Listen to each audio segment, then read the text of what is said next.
இந்த சட்டமன்ற தேர்தலில் நம்ம கிடைச்ச தோல்வியே இல்லை, நம்ம இன்னும் சொல்லப்போனால் ஸ்ட்ராங்காக தான் இருக்கிறோம் அப்படின்னு ஒருத்தர் பேசுகிறார். பேசினது யார்? உள்துறை அமைச்சர் அமித்ஷா மற்றும் பாஜகவுடைய தேசிய தலைவர் நிதின் நபின். இவங்க 2 பேரும் சேர்ந்து ஒரு கூட்டத்தை ஆர்கனைஸ் பண்ணியிருக்காங்க. எல்லா பாஜகவும் போகிறாங்களா அப்படின்னு கேட்டிங்கன்னா, நோ, ஸ்பெசிஃபிகலி ஃபார் தமிழ்நாட்டு பாஜக. ஏன்னா இந்த நடந்து முடிஞ்ச சட்டமன்ற தேர்தலில் பாஜக மண்ணை கவ்விடுச்சு அப்படின்லாம் நம்ம பேசின்னு இருக்கும்போது இந்த சூழ்நிலைக்காக ஒரு மீட்டிங் வச்சுருக்காங்க அப்படின்னு நீங்களாம் நினச்சிங்கன்னா இதெல்லாம் முன்னாடியே வச்சுருக்கலாம்ல. அதான் ஆல்ரெடி தெரிஞ்சிருச்சு பாஜக எத்தனை சீட்டு ஜெயிச்சிச்சு, எவ்வளோ ஓட்டு வாங்குச்சுன்ட்டு. அப்போல்லாம் வைக்காமல் இப்போ ஏன் வச்சாங்க அப்படின்ற ஒரு யோசனை வரும். ஏன் இப்போ வச்சாங்கன்னா, அண்ணாமலை எக்ஸிட்டு, அவர் எக்ஸிட் ஆனதுக்கப்புறம் என்ன பண்ணலான்னு ஒரு குழப்பம் இருக்கும்ல. என்னடா அவரும் கிளம்பிட்டார், என்னடா பண்ண போகிறோம் அப்படின்ற மாதிரி ஒரு கன்ஃபியூஷன் இருக்கும். சரி வாங்க எல்லோரும் ஒரு மீட்டிங்கை போடுவோம் அப்படின்னு மீட்டிங்கை போட்டு அமித்ஷாஜியை வந்து நம்ம பாராட்டணும். அவர் ரொம்ப பாசிட்டிவாக அப்ரோச் பண்ணியிருக்கார். பாஜக நீங்கள் நினைக்கிற மாதிரி ஓட் பேங்கை இழக்கலை, வாக்கு வங்கி அப்படியே தக்க வச்சிருக்குது அப்படின்ற மாதிரி சொல்லியிருக்கார். எப்படி கிடைச்ச தொகுதியில் ஒரே ஒரு சீட்டு தான் ஜெயிச்சிருக்கீங்க, ஆடாடிங்க எப்படி வாக்கு வங்கியை தக்க வச்சதா சொல்கிறீங்க அப்படின்ற மாதிரி உங்களுக்குலாம் டவுட் வரலாம். அதுக்கு காரணம் இருக்குது. அவர் என்ன சொல்கிறாரு, போன நாடாளுமன்ற எலெக்ஷனில் 20 சீட்டு, நாடாளுமன்ற சீட்டு 20 சீட்டு அப்படின்னா சட்டமன்ற தொகுதி எத்தனை, 80 சட்டமன்ற தொகுதி கிட்ட.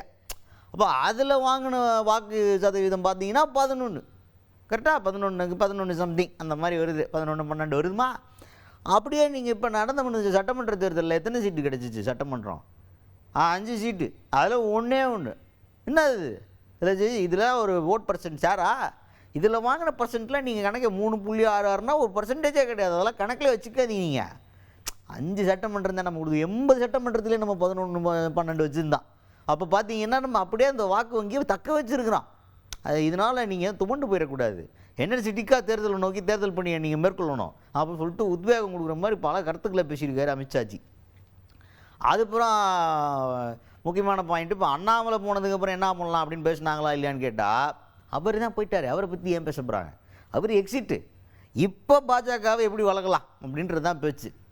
அமித்ஷாஜி அவர்கள் வந்து ஃபுல் சப்போர்ட் கொடுத்துருக்காரு. நீங்கள் ஒன்றும் பயப்படாதீங்க, போங்க சிரித்த முகத்தோட, தாமரை எப்படி மலர்ந்திருக்கோ அந்த மாதிரி மலர்ந்த முகத்தோடு பாஜகவை தமிழ்நாட்டில் வளர்க்குறதுக்கான ஒரு வழியை பாருங்கள், தேர்தல் அரசியல் பண்ணுங்கள் அப்படின்ற மாதிரி அட்வைஸ் பண்ணி அனுப்பிச்சதா செய்தி வந்திருக்குதே.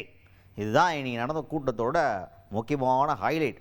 ஸோ இந்த கூட்டம் தோல்வியை கண்டு துவண்டு விடாதீர்கள்னு சொல்வதற்கா, அண்ணாமலை நான் போயிட்டு போகிறாரு உங்கள் வேலையை பாருங்கன்னு சொல்வதற்கா அப்படிங்கிறது அவங்களுக்கு தான். அது என்ன டிஸ்கஷன் பெருசாக போச்சுங்கிறது அவங்களுக்கு தான் தெரியும். ஆனால் வெளில வந்து செய்தி தான், நீங்கள் வந்து தோன்றாதீங்க, தொடர்ந்து வேலை பாருங்கள் அப்படின்ற மாதிரி ஒரு அட்வைஸை போட்டு அமைச்சிருக்காரு அமித்ஷா அவர்கள் அப்படிங்கிறதா தகவலாக வந்திருக்கு.